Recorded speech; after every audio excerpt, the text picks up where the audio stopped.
Beneath the ancient oak trees of St. Michael's Cemetery in Charleston, South Carolina, lie 9 graves that the city's most prominent families refuse to discuss. Each headstone bears the name of a wealthy plantation owner who died between 1851 and 1855, all under mysteriously similar circumstances, sudden paralysis followed by what physicians of the time called merciful death. But in 1923, when the cemetery underwent renovation, groundskeepers made a horrifying discovery that city officials immediately ordered sealed from public record. Inside each of those 9 coffins, the wooden lids bore deep scratch marks from fingernails, and the bodies lay in positions suggesting desperate struggles. What the authorities found next would haunt Charleston's elite for generations. A leather journal buried beneath the cemetery's oldest magnolia tree, written in the careful handwriting of a man named Solomon Fairfax, detailing 4 years of calculated revenge that began with a family's screams and ended with 9 men buried alive. Before we continue with the story of Solomon Fairfax and the dark secret that transformed a gentle healer into Charleston's most methodical killer, we need you to be part of our community of truth seekers. Hit that subscribe button and ring the notification bell so you never miss these buried stories from America's past. And tell us in the comments, what state are you listening from? We love hearing from our audience across the country. The journal's first entry, dated March 15, 1851, began with a single line that would explain everything. Today I watched my wife and children burn, and I did nothing to stop it. Charleston in the 1850s stood as the crown jewel of Southern aristocracy, where white-columned mansions lined the Cooper River and fortunes built on rice and cotton created dynasties that believed themselves untouchable. The city's medical community, though small, commanded enormous respect among the wealthy elite who could afford private physicians for their increasingly frequent ailments, mysterious fevers, sudden weakness, and strange paralytic conditions that seemed to plague Charleston's most prominent families with alarming regularity. Dr. Cornelius Hathaway had established his practice on Meeting Street in 1845, quickly earning a reputation among Charleston's upper class for his innovative treatments and unusual understanding of exotic remedies. His success stemmed partly from his exceptional assistant, a slave named Solomon Fairfax, who possessed an almost supernatural knowledge of medicinal plants and chemical compounds. Solomon had been purchased specifically for Dr. Hathaway's practice after demonstrating remarkable skills in botanical medicine, skills that had been passed down through generations of his family, who had served as healers on various plantations throughout the Carolina Lowcountry. Solomon Fairfax was not the typical field slave that populated Charleston's plantations. Standing tall with intelligent eyes that seemed to catalog every detail of his surroundings, he had been educated alongside the children of his previous master, learning to read and write before such education was strictly forbidden. His knowledge of Latin medical terms impressed even Dr. Hathaway, who had come to rely heavily on Solomon's ability to prepare complex compounds and assist with delicate procedures. The wealthy patients who visited Hathaway's practice grew comfortable with Solomon's presence, often requesting him specifically for his gentle bedside manner and seemingly intuitive understanding of their ailments. But Solomon's life had not always been confined to the sterile walls of a medical practice. For 32 years before coming to Dr. Hathaway, he had lived on the Pemberton plantation 15 miles outside Charleston, where he had married a woman named Celia and raised 3 children, 2 boys and a girl, in one of the plantation's slave quarters. The Pembertons had allowed this arrangement because Solomon's healing skills proved invaluable during the frequent outbreaks of fever and disease that could devastate a plantation's workforce overnight. Solomon's expertise had saved countless lives, both slave and free, earning him a measure of respect unusual for someone in his position.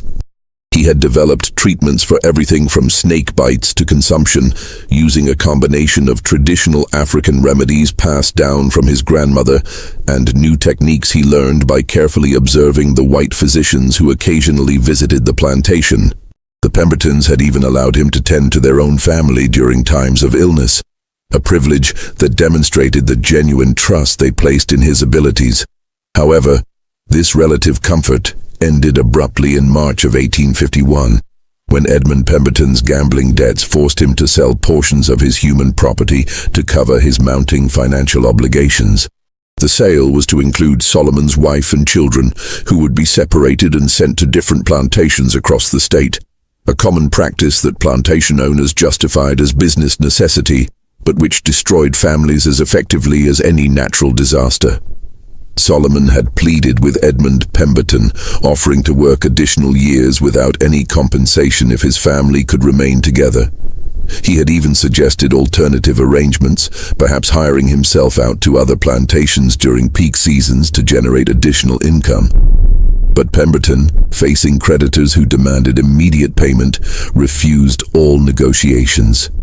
The sale was scheduled for March 14, 1851, at the Charleston slave market, and nothing would change that decision.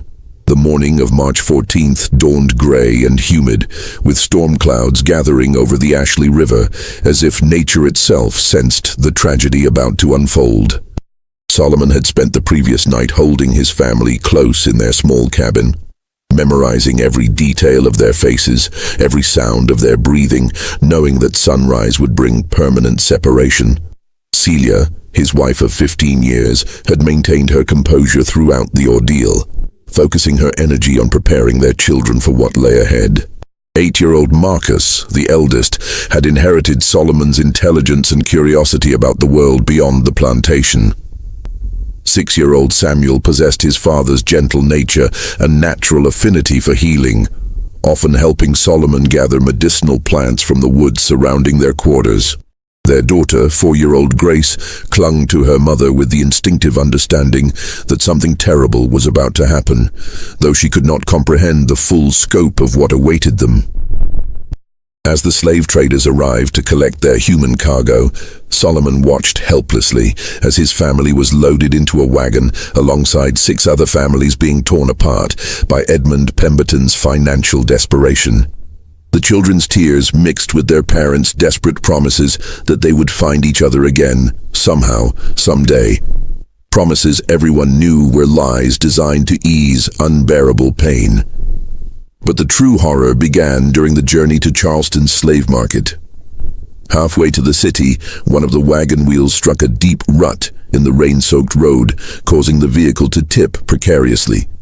In the confusion that followed, Celia fell from the wagon, striking her head against a sharp rock embedded in the roadside. Blood immediately began flowing from the wound, and Solomon, despite his shackled hands, tried desperately to reach her. The slave traders, concerned only with delivering their cargo in sellable condition, made a decision that would haunt Solomon for the rest of his life. Rather than seeking medical attention for Celia, they declared her a loss and ordered the wagon to continue without her. Solomon screamed and fought against his restraints as they left his wife bleeding and unconscious by the roadside, but the other slaves held him back, knowing that resistance would only result in punishment for everyone. The nightmare intensified at the Charleston slave market, where Solomon was forced to watch as his children were sold to separate buyers. Marcus was purchased by a rice planter from Georgetown who specialized in using child labor for the dangerous work of tending irrigation systems in alligator-infested swamps. Samuel was bought by a cotton farmer from the upcountry whose reputation for working slaves to death was well known throughout the region. Grace, too young for field work, was sold to a family in Savannah as a house servant, disappearing forever into the vast network of human bondage that connected southern cities.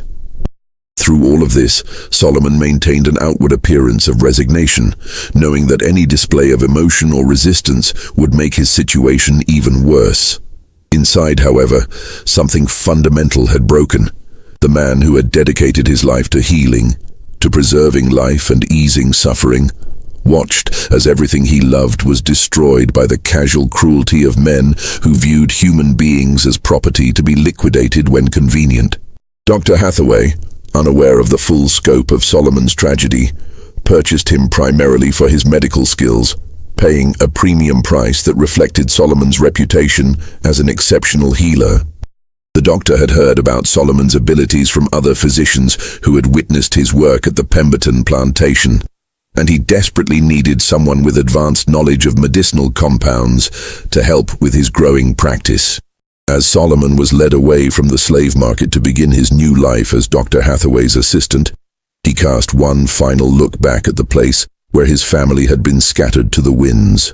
In that moment, something cold and calculating settled into his heart, a patience that would allow him to wait, to learn, and eventually to make those responsible pay a price that matched the enormity of their crimes. That evening, alone in the small room above Dr. Hathaway's practice that would serve as his new quarters, Solomon began writing in a leather journal he had managed to keep hidden throughout the ordeal. His first entry, written by candlelight in the careful script he had learned as a child, began with words that would define the next 4 years of his life. Today I watched my wife and children burn, and I did nothing to stop it. But I'm still alive, and I remember every face, every name, every voice that laughed as my world ended. They think they have broken me, but they have only taught me patience. The months following Solomon's arrival at Dr. Hathaway's practice passed in a blur of routine medical procedures and careful observation. Solomon performed his duties with the same quiet competence he had always shown, mixing compounds, preparing treatment rooms, and assisting with patient care. But beneath this facade of acceptance, he was conducting an entirely different kind of study, learning the intimate details of Charleston's medical community and the wealthy families who comprised Dr. Hathaway's clientele. Dr. Hathaway, a widower in his 50s with no children of his own, had come to rely heavily on Solomon's expertise. The doctor suffered from arthritis that made precise work increasingly difficult, and Solomon's steady hands and encyclopedic knowledge of medicinal preparations had become indispensable to the practice. More importantly, for Solomon's developing plans, Dr. Hathaway had begun allowing him to handle certain patient interactions independently, particularly when dealing with chronic conditions that required regular monitoring and treatment. Charleston's wealthy elite, accustomed to the finest medical care available, initially viewed Solomon with the typical mixture of casual indifference and condescending approval that characterized their interactions with skilled slaves. However, his obvious competence and respectful demeanor gradually earned him a level of trust that would prove crucial to his plans. Patients began requesting him specifically, praising his gentle touch and apparent intuitive understanding of their conditions. During this period, Solomon methodically researched the backgrounds of every wealthy family that visited the practice. He learned about their business dealings, their social connections, and most importantly, their involvement in the slave trade that had destroyed his family. Through careful listening and discreet inquiries among other slaves who worked in Charleston's grand houses, he compiled detailed information about the men who had participated in or profited from the auction that scattered his children across the South. His investigation revealed that Edmund Pemberton had been merely one link in a much larger chain of exploitation. The Charleston slave market operated with the support and participation of the city's most respected citizens, men who served on church boards and charitable committees, while simultaneously treating human beings as livestock to be bought and sold for profit. These were the men who attended elegant dinner parties to discuss literature and philosophy, while their wealth was built on the suffering of families like Solomon's. Among Dr. Hathaway's regular patients, Solomon identified 9 men who had direct connections to his family's destruction. Some had been present at the auction, bidding on human cargo with the same detached interest they might show when purchasing horses or cattle. Others had provided financial backing for the slave trading operation, lending money to dealers who specialized in breaking up families to maximize profits. A few had purchased slaves from the same auction that had sold his children, contributing to the system that treated human beings as disposable commodities. As 1851 progressed into 1852, Solomon began experiencing what he privately called his education in advanced chemistry. Dr. Hathaway's medical library contained numerous texts on pharmaceutical compounds, including detailed descriptions of various substances that could produce paralysis, unconsciousness, or the appearance of death, while leaving the victim's mind fully aware. These books, written for legitimate medical purposes, became Solomon's textbooks in a curriculum of revenge. The most significant discovery came in a treatise on South American plant toxins, which described a compound derived from a vine that grew in the Amazon basin, but had been successfully cultivated in the greenhouse of a Charleston botanist who supplied exotic specimens to wealthy collectors. This particular toxin, when properly prepared, could induce a state of complete muscular paralysis while leaving the victim's consciousness and pain sensation entirely intact. The affected person would appear dead to casual observation, but would remain fully aware of their surroundings for several hours before the toxin's effects proved fatal. Solomon spent months learning to identify and cultivate the plant, eventually locating specimens in the greenhouse of Dr. Hathaway's friend, Professor Nathaniel Crenshaw, who taught natural sciences at the College of Charleston. Professor Crenshaw, unaware of Solomon's true interest in botany, was delighted to find someone who shared his passion for exotic plant species and began allowing Solomon to help maintain his greenhouse collection. Through careful experimentation with laboratory mice, Solomon determined the precise dosage needed to achieve the desired effects. Too little would merely cause temporary weakness. Too much would result in immediate death. But the correct amount would create a state indistinguishable from death to anyone lacking extensive medical knowledge, while preserving the victim's consciousness long enough to experience the terror of being buried alive. The psychological preparation for what he planned required perhaps even more discipline than mastering the chemistry involved. Solomon had to maintain his gentle, helpful demeanor while internally preparing himself to watch men suffer in ways that violated everything his healing nature represented. He justified this transformation by regularly reviewing the names of his children in his journal, reminding himself of their fate and the callous indifference of the men who had profited from their sale.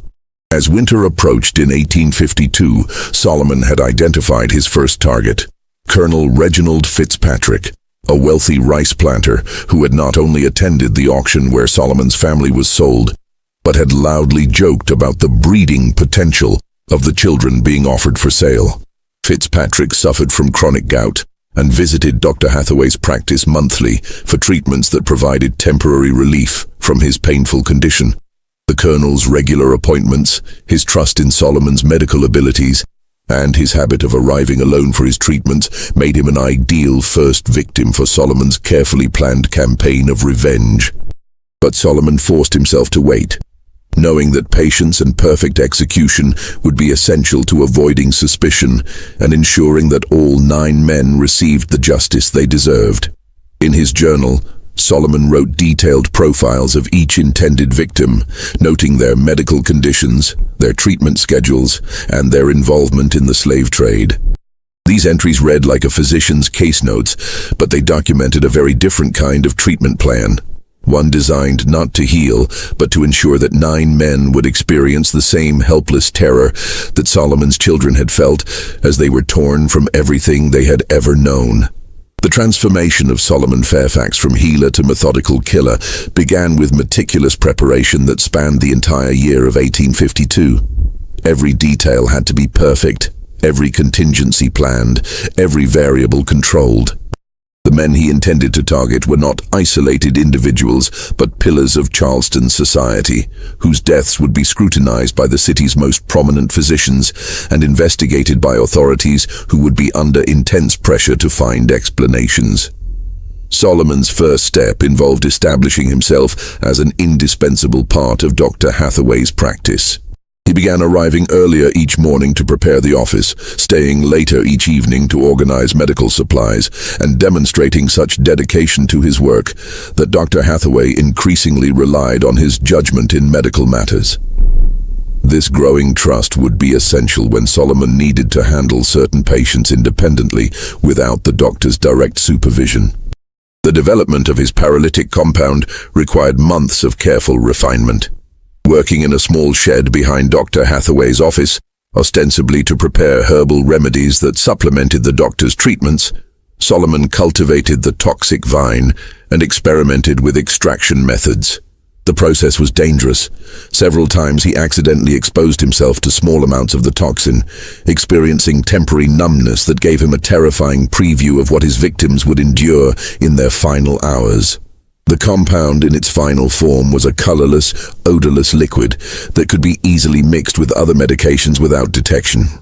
When administered in the correct dosage, it would begin taking effect within 30 minutes, initially causing weakness and disorientation that would be attributed to the patient's existing medical condition. Within an hour, complete paralysis would set in, but the victim would remain conscious and able to hear, see, and feel everything happening around them. Most crucially, the paralysis would be so complete that it would be impossible to detect breathing or pulse without extremely careful examination. To physicians of the 1850s, lacking modern diagnostic equipment, a patient treated with Solomon's compound would appear to have died peacefully from natural causes. Only someone with extensive knowledge of the toxin's properties would recognize the subtle signs that indicated the victim was still alive but completely immobilized. Solomon's selection of Colonel Reginald Fitzpatrick as his first victim was both strategic and personal. Fitzpatrick's monthly visits for gout treatment provided a predictable schedule, and his arrogant demeanor made him particularly easy to despise. More importantly, Fitzpatrick lived alone except for house slaves who were terrified of him, making it unlikely that anyone would insist on an extended wake or detailed examination of his body after death. The Colonel's medical history provided Solomon with the perfect cover story. Fitzpatrick suffered not only from gout, but also from a weak heart, a condition that Dr. Hathaway had been monitoring for several years. If Fitzpatrick died suddenly, heart failure would be the obvious diagnosis, requiring no further investigation or autopsy. On December 15, 1852, Colonel Fitzpatrick arrived for his regular appointment, complaining that his gout pain had worsened significantly over the past week. Dr. Hathaway was attending to another patient, so he instructed Solomon to prepare Fitzpatrick's usual treatment and begin the consultation. This routine delegation of responsibility provided exactly the opportunity Solomon had been waiting for. As Solomon prepared the Colonel's medication, he added precisely measured drops of his paralytic compound to the solution. Years of medical practice had taught him to maintain steady hands and a calm expression, even in stressful situations. Skills that served him well as he crossed the line from healer to killer. Fitzpatrick, accustomed to receiving treatments from Solomon, consumed the medication without question or hesitation. The conversation that followed would be burned into Solomon's memory forever. As the toxin began taking effect and Fitzpatrick started feeling weak, Solomon sat beside the Colonel's chair and spoke in the same gentle tone he had always used with patience. "Colonel Fitzpatrick," Solomon said quietly, "I want you to know that my name is Solomon Fairfax, and you destroyed my family at the slave auction on March 14, 1851. You laughed when my children were sold. You joked about their value as breeding stock. Do you remember that day?" Fitzpatrick's eyes, already glazing over from the advancing paralysis, showed a flicker of recognition and then growing horror as he realized what was happening. He tried to speak, to call for help, but found that his voice had been stolen along with his ability to move. Solomon continued speaking in that same calm, professional tone. "You're not dying yet, Colonel. The medicine I gave you has paralyzed every muscle in your body, but your mind is completely clear. You can hear every word I'm saying. You can feel everything that's happening to you. In about an hour, Dr. Hathaway will examine you and pronounce you dead from heart failure. Your body will be prepared for burial, and tomorrow evening you'll be placed in your coffin and buried in St. Michael's Cemetery." Solomon leaned closer, ensuring that Fitzpatrick could see his face clearly. "But you won't actually die until several hours after you're buried. You'll be completely aware as the dirt is shoveled onto your coffin. You'll hear every sound, feel every sensation, and have plenty of time to think about what you did to my children. That's when you'll understand what terror really feels like. The paralysis was now complete. Fitzpatrick appeared to be a corpse, but Solomon could see the desperate awareness in his eyes, the frantic effort to somehow communicate or escape his immobilized body. Solomon checked the colonel's pulse and breathing with professional thoroughness, confirming that both were so faint as to be undetectable without specialized instruments. When Dr. Hathaway entered the treatment room 5 minutes later, he found Solomon standing respectfully beside what appeared to be Colonel Fitzpatrick's body, his expression showing appropriate concern and sadness. "I'm afraid the colonel has passed, Doctor," Solomon reported quietly.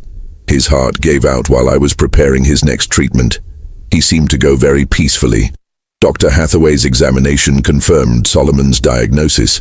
The colonel showed no signs of life, and given his known heart condition, the cause of death seemed obvious. Within an hour, the body was removed to Fitzpatrick's mansion, where arrangements were made for a funeral, befitting one of Charleston's most prominent citizens.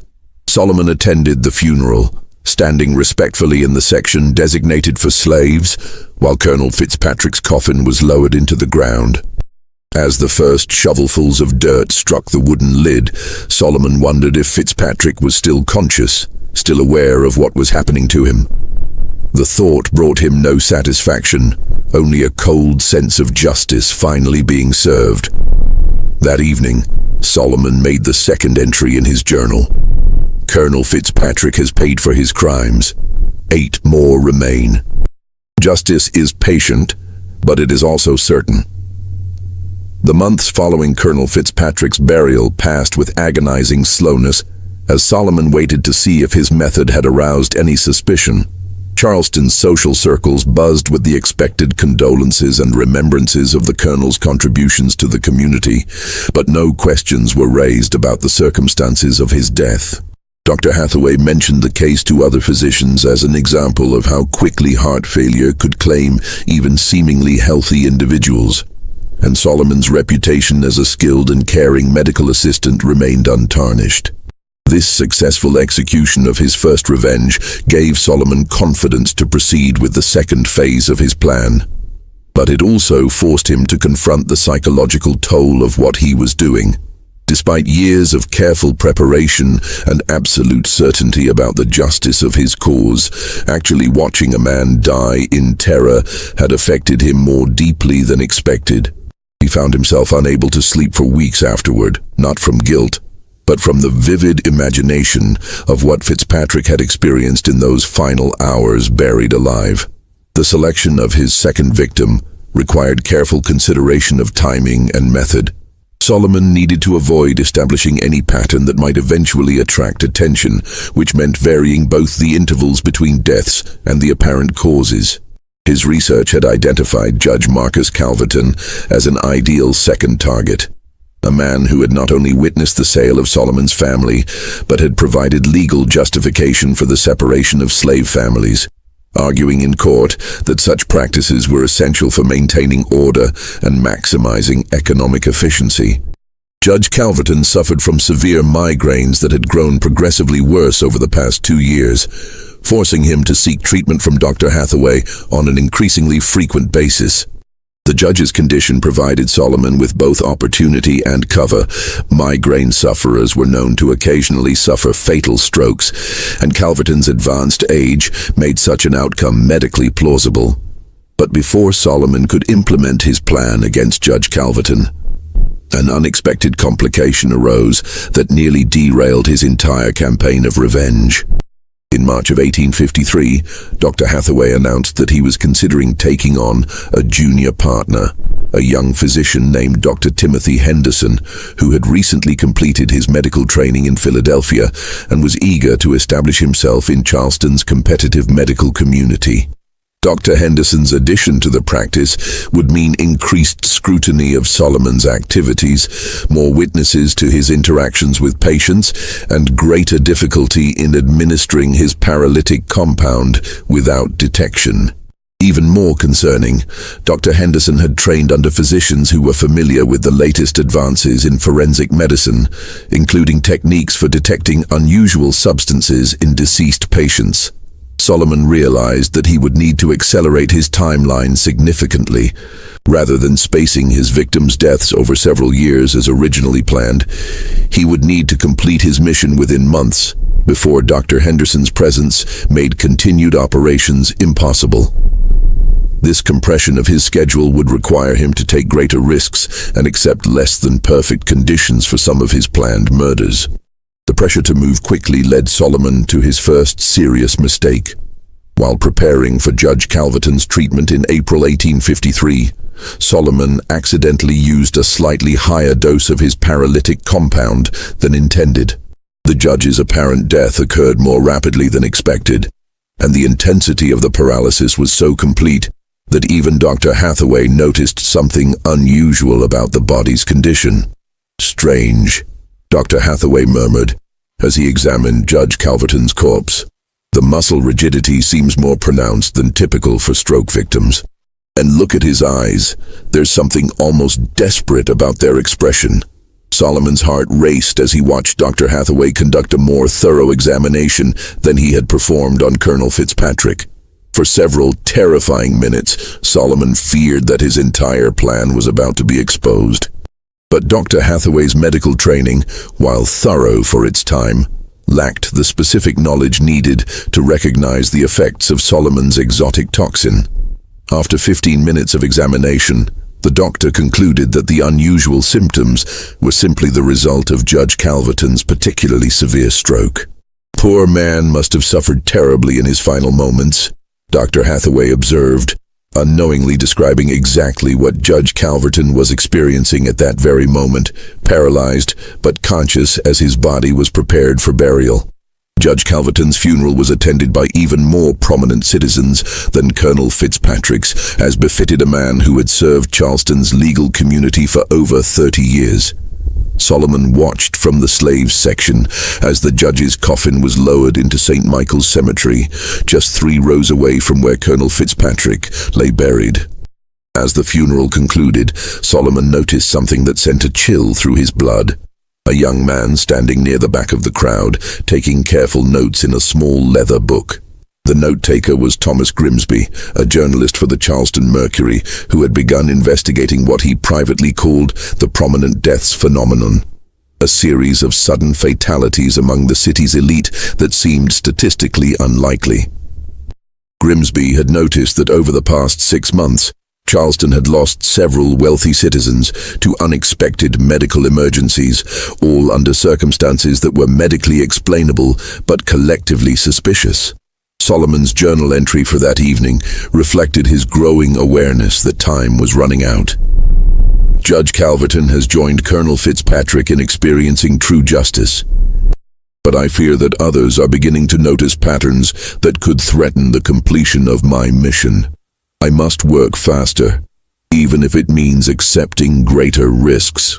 The acceleration of Solomon's timeline meant that his third victim would need to be eliminated within weeks rather than months.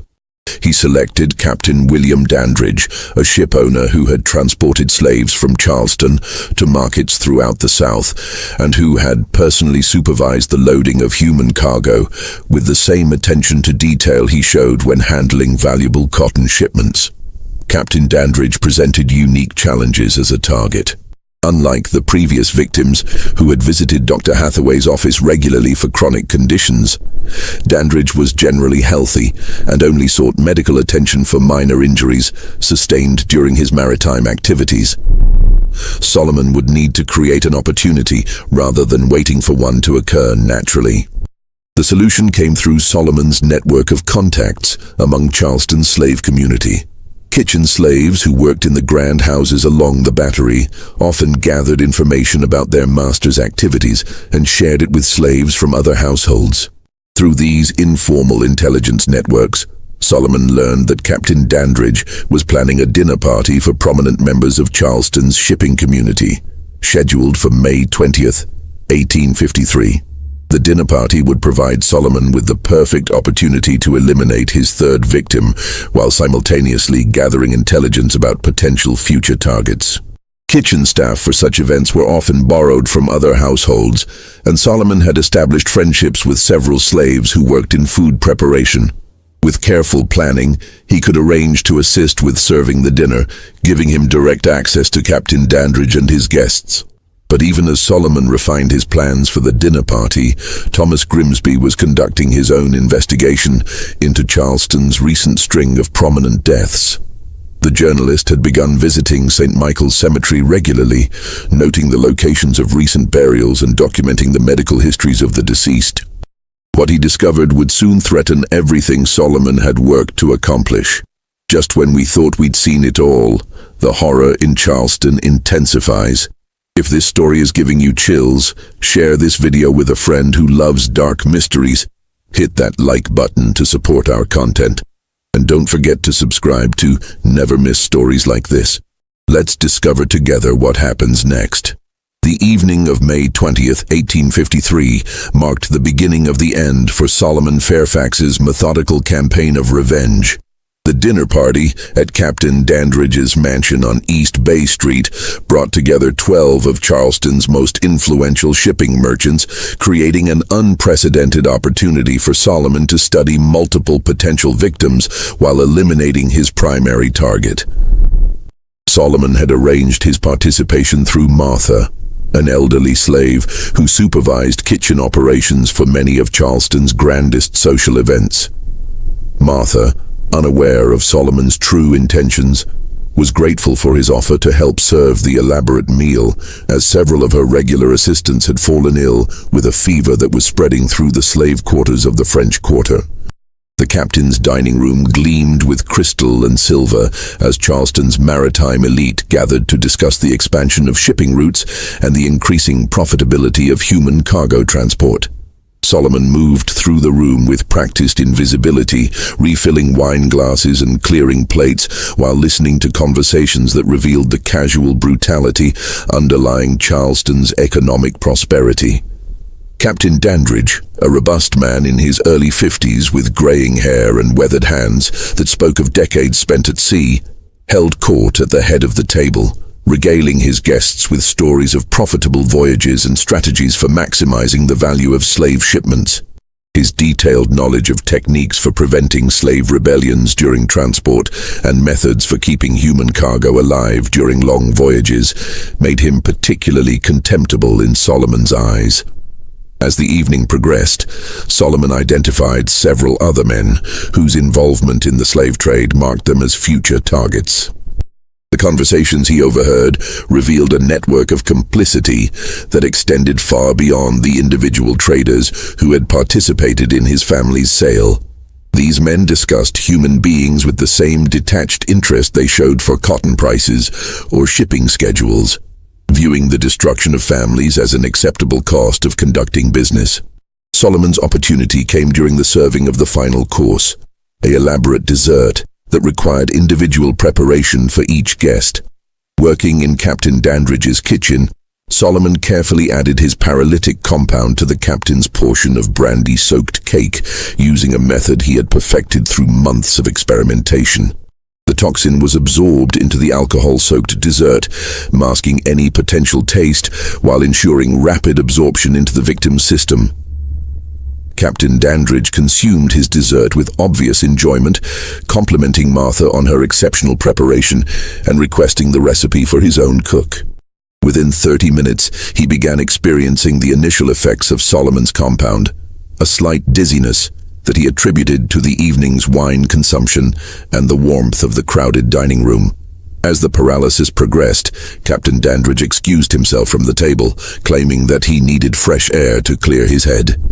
Solomon, observing from the kitchen doorway, watched as the captain made his way to his private study, where he collapsed into his favorite leather chair just as the toxin reached full effect. The discovery of Captain Dandridge's death 20 minutes later created exactly the kind of scene Solomon had hoped to avoid.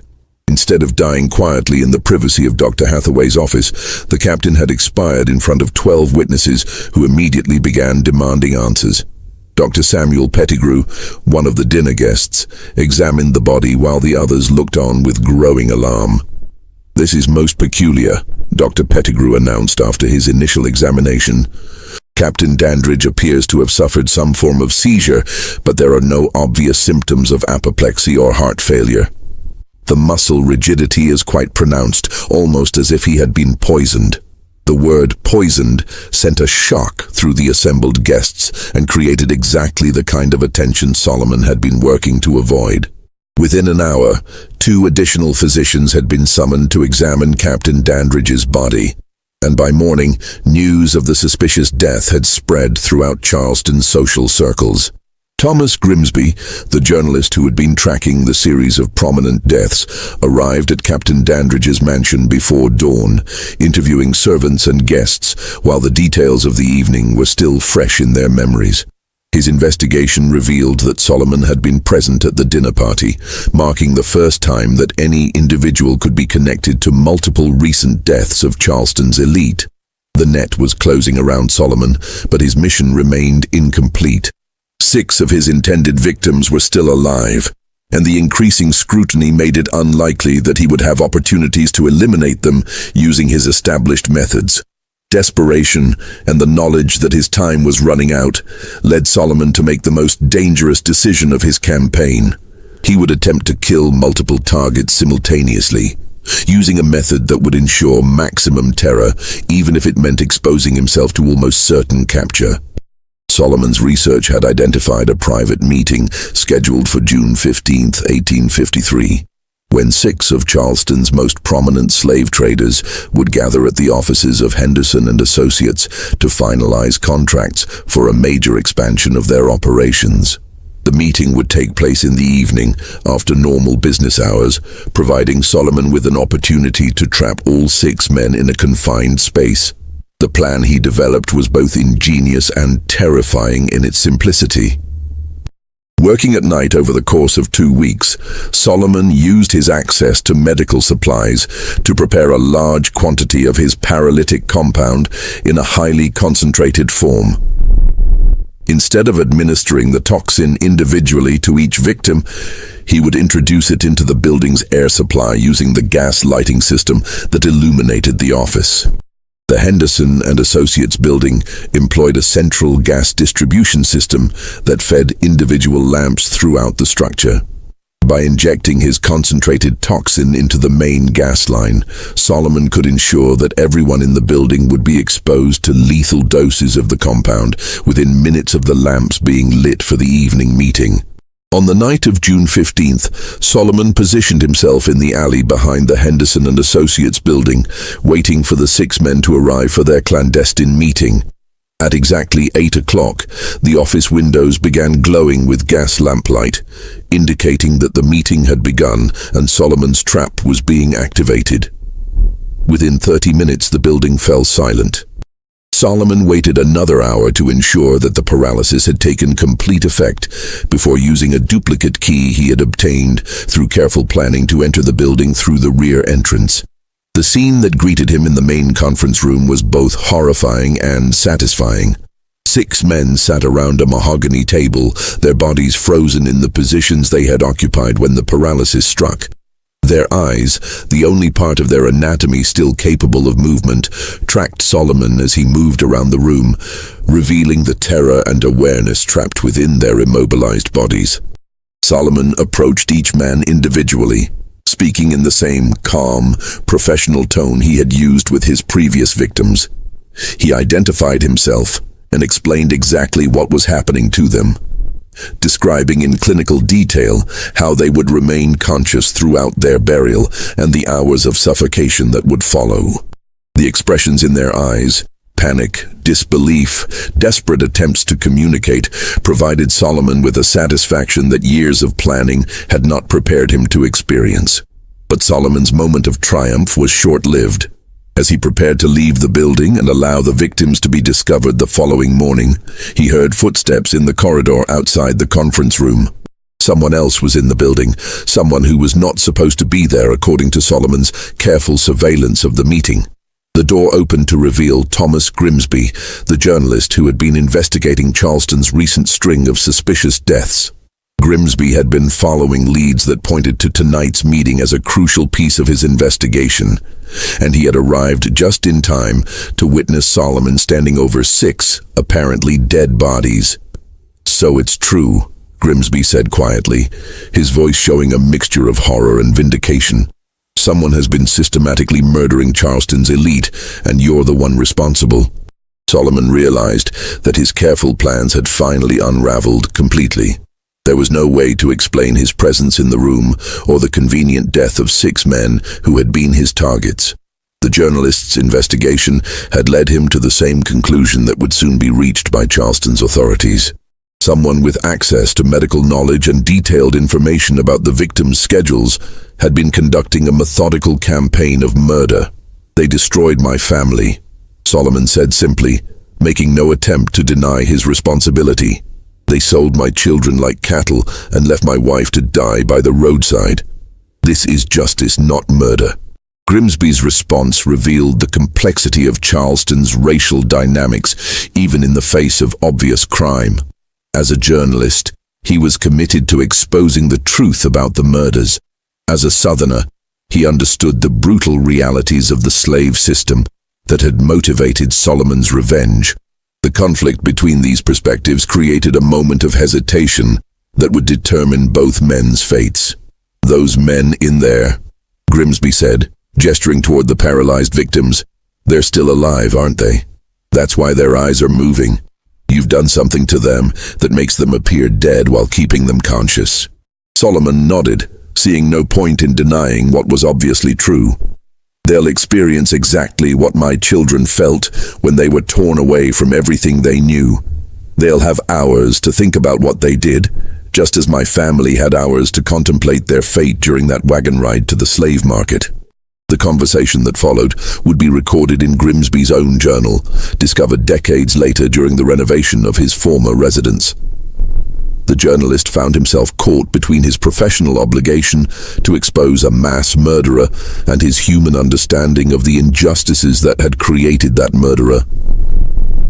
"I can't let you continue," Grimsby said finally. "But I also can't ignore what drove you to this. Those men participated in a system that treats human beings as property. They profited from breaking up families and selling children. In any just society, they would face consequences for those actions." Solomon's response revealed the philosophical framework that had sustained him through 4 years of planning and execution. "In a just society, my family would never have been destroyed in the first place. Since justice was denied to us through legal means, I created my own justice through the knowledge that their system taught me." The standoff between Solomon and Grimsby was interrupted by the sound of approaching voices outside the building. Other people were coming to investigate the meeting, either because they had been expected to attend or because someone had noticed unusual activity in the building. Both men realized that within minutes the scene would be discovered, and Solomon's fate would be sealed. "There's a back stairs," Grimsby said quietly. "You could still escape. I could delay reporting this for a few hours, give you time to reach the countryside." But Solomon had already accepted that his mission would end with his capture or death. 9 men had been responsible for his family's destruction, and he had managed to eliminate only 6. The remaining 3 would live to profit from their crimes, and the system that had created those crimes would continue unchanged. "I'm not running," Solomon said with the same calm certainty that had characterized all his actions. "Let them come. Let them discover what I've done. Maybe when this story spreads, other people will understand that even slaves have limits to what they'll endure in silence." The voices outside grew louder, accompanied by the sound of multiple footsteps on the building's front stairs. Grimsby made a decision that would haunt him for the rest of his life. He chose to protect his story rather than protect Solomon. The journalist positioned himself to observe and document what happened next, ensuring that he would be able to provide a complete account of Solomon's capture and the discovery of his victims. When Charleston's city constables burst into the conference room, they found a scene that defied immediate explanation. 6 prominent citizens sat motionless around a conference table, apparently dead, but showing none of the typical signs of natural death. Standing calmly beside the table was a slave who made no attempt to flee or resist arrest, instead offering a complete confession of his actions and a detailed explanation of his methods. Solomon's confession, recorded by the chief constable and preserved in Charleston's criminal archives, provided authorities with information that solved not only the evening's multiple deaths, but also the mysterious fatalities that had puzzled the city's medical community for nearly 2 years. The paralytic compound, the method of administration, the selection of victims based on their involvement in slave trading. Everything was documented with the same methodical precision that had characterized Solomon's campaign of revenge.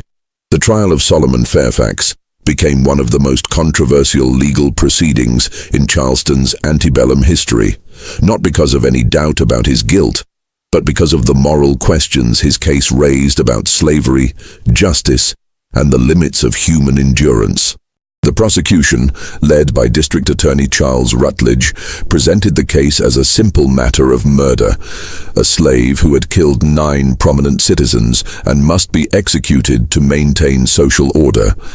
The defense, appointed by the court and led by the reluctant attorney Benjamin Crawford, faced the nearly impossible task of defending a client who had confessed to multiple murders, while arguing that those murders were justified by the systematic destruction of his family.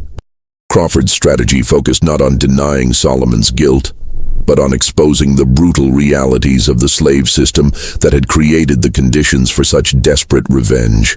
The trial revealed details about Charleston's slave trade that had previously been hidden from public view. Testimony about the methods used to separate families, the casual cruelty of slave auctions, and the complete legal powerlessness of enslaved people created an uncomfortable mirror for a society that preferred to view slavery as a benevolent institution.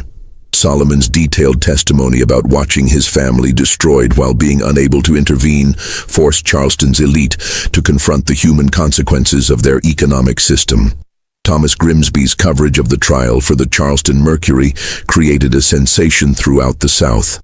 His articles, which included extensive excerpts from Solomon's journal and detailed descriptions of the paralytic compound, were reprinted in newspapers from Virginia to Louisiana. The story of the slave who had turned his medical knowledge into an instrument of revenge became a source of fascination and terror for slave owners throughout the region. The medical aspects of Solomon's crimes received particular attention from the scientific community. Dr. Hathaway, devastated to learn that his trusted assistant had used the practice as a base for murder, provided detailed testimony about Solomon's pharmaceutical knowledge and access to exotic compounds. The revelation that slaves could possess sophisticated understanding of chemistry and toxicology challenged prevailing assumptions about their intellectual capabilities and sparked debates about the wisdom of educating enslaved people. The 6 men who had been paralyzed in the Henderson and Associates building provided the most dramatic testimony of the trial. All had survived their ordeal, though their experiences varied in horror depending on how long each had remained conscious after their apparent death. Their accounts of lying paralyzed while fully aware, hearing their own death pronounced and funeral arrangements discussed, created a visceral understanding of Solomon's revenge that mere legal arguments could not convey. Colonel Harrison Vance, one of the survivors, described the psychological torture of his experience. "I could hear everything, feel everything, but I could not move so much as an eyelid. When my wife wept over my body, I wanted desperately to comfort her, to let her know I was still alive. But I was trapped inside my own corpse, completely helpless while arrangements were made for my burial." If Solomon Fairfax had intended to show me what terror felt like, he succeeded beyond measure. The revelation that 3 of Solomon's earlier victims, Colonel Fitzpatrick, Judge Calverton, and Captain Dandridge, had been buried while still alive, created a public outcry that extended far beyond Charleston's boundaries. Families throughout the South began questioning whether their own deceased relatives had actually died naturally or had been victims of similar poisoning. The demand for exhumations and post-mortem examinations overwhelmed Charleston's medical community and created a climate of suspicion that lasted for years. Solomon himself remained calm and articulate throughout the proceedings, showing no remorse for his actions, while expressing regret only that he had been unable to complete his mission against all 9 of his intended victims. His final statement to the court provided a chilling summary of his motivations and methods. "I was trained to preserve life and ease suffering. But when this society destroyed my family while calling it legal and proper, I learned that the same knowledge used to heal can also be used to ensure justice. I do not ask for mercy, because no mercy was shown to my wife and children. I ask only that when you condemn me, you remember that I am not the one who created the system that makes such revenge necessary." The jury's deliberation lasted less than an hour. Solomon Fairfax was found guilty on all counts and sentenced to death by hanging, a verdict that surprised no one given the magnitude of his crimes and the social necessity of maintaining order in a slave-holding society. However, the speed of the conviction did not resolve the moral questions his case had raised about slavery, justice, and the humanity of enslaved people. Solomon was executed on October 15, 1853, before a crowd of over 2,000 people who had gathered to witness the death of Charleston's most notorious criminal. His final words, spoken from the gallows with the same calm certainty he had shown throughout his trial, were recorded by Thomas Grimsby and published in newspapers throughout the South. "I die knowing that 9 men experienced the terror my children felt when they were sold away from everything they loved. That knowledge makes my death worthwhile. But this system that creates such desperation will continue, and other families will suffer as mine did. When that happens, remember that even the most patient man has limits to what he will endure in silence." Solomon's body was buried in an unmarked grave outside Charleston city limits, in accordance with laws prohibiting the interment of executed criminals in consecrated ground. But his journal, confiscated as evidence during the trial, was never returned to authorities after the proceedings concluded. Thomas Grimsby, who had been allowed to examine the journal during his coverage of the trial, had made extensive copies of its contents before returning the original to the court clerk. Years later, when Grimsby was preparing his memoirs, he decided to bury Solomon's journal beneath the magnolia tree in St. Michael's Cemetery, near the graves of the men Solomon had killed. The journalist's own account, written in 1889, explained his decision. "I could not bear to destroy the record of such methodical revenge, but I also could not allow it to inspire others to similar actions. Perhaps future generations, with different perspectives on justice and slavery, will be better equipped to understand the terrible necessity that drove Solomon Fairfax to become both healer and killer." The discovery of Solomon's journal in 1923, during the cemetery renovation that revealed the scratch marks inside 9 coffins, provided the final confirmation of a story that had passed into legend. The physical evidence, the scratches made by fingernails desperately clawing at wooden coffin lids, proved that Thomas Grimsby's account had been accurate in every detail. Charleston's city government immediately classified the discovery as sensitive historical material and sealed all records related to the case. The official explanation cited concerns about public safety and the potential for racial tensions, but many believed the real motivation was protecting the reputations of prominent families whose ancestors had participated in or profited from the slave trade. The legacy of Solomon Fairfax's revenge extended far beyond Charleston's boundaries. Throughout the antebellum South, slave owners became increasingly suspicious of educated slaves, particularly those with medical knowledge or access to pharmaceutical compounds. New laws were passed restricting slaves' access to books, medical training, and scientific knowledge, as authorities recognized that education could transform the oppressed into dangerous opponents. The case also influenced the development of forensic medicine in the United States. The The exotic paralytic compound that Solomon had used prompted research into methods for detecting unusual toxins in deceased victims, leading to advances in post-mortem examination techniques that would prove valuable in future criminal investigations. But perhaps the most significant impact of Solomon's story was its effect on the national debate about slavery itself. The revelation that even the most seemingly docile and loyal slaves might harbor years of accumulated rage challenged fundamental assumptions about the institution's stability and moral justification. If a man like Solomon Fairfax, educated, skilled, and trusted by his masters, could plan and execute such methodical revenge, what did that say about the true feelings of the millions of other enslaved people throughout the South? This mystery shows us that even in the darkest chapters of American history, individual acts of resistance could shake the foundations of seemingly unshakable systems. The story of Solomon Fairfax reminds us that justice delayed is not always justice denied. Sometimes it simply takes a different, more terrible form. What do you think of this story?